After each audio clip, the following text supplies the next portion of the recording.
High বন্ধুরা, আজ একটা নতুন ভিডিও নিয়ে চলে এলাম। আর আপনারা দেখছেন রামনাথ এগ্রো ইউটিউব চ্যানেল।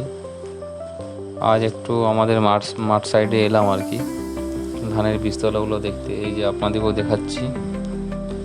আমাদের বাঁকুড়া সাইডে সেরকম বর্ষা এখনও আসেনি,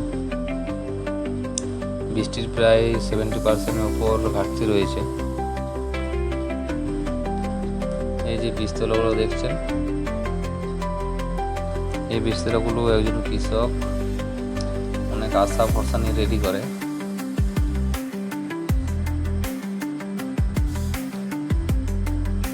এই বীজ রোপণ করে তারপর সেটা থেকে ধানের ফলানো হয়।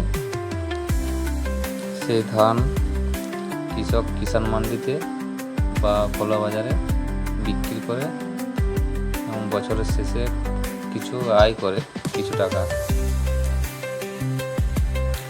আর বর্ষা যদি সেরকমভাবে না আসে তাহলে এই ধান বীজগুলো এই বীজতলাতেই নষ্ট হয়ে যাবে।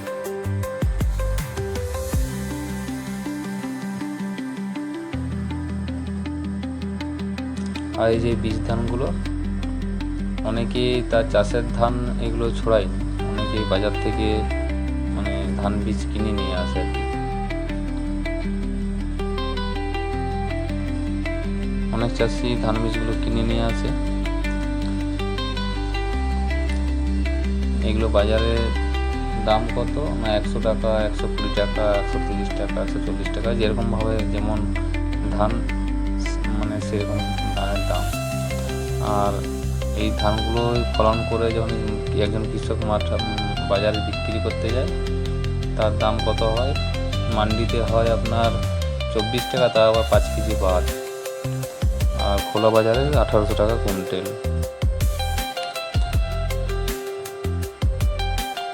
এই করে কৃষকের সব চলছে আর।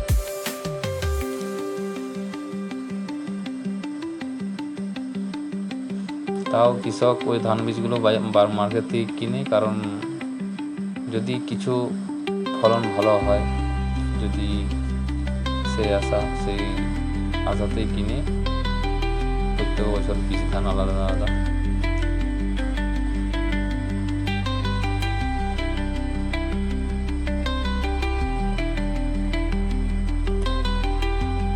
তো যাই হোক, আর বেশি কিছু বলবো না, ভিডিওটা অনেক বড় হয়ে যাচ্ছে।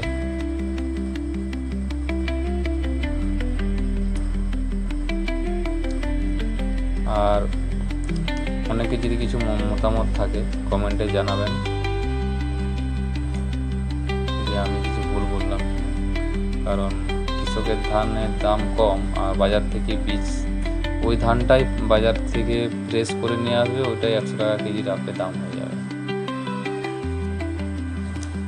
যাই হোক, যারা যারা ভিডিওটা দেখছেন ধন্যবাদ অনেক।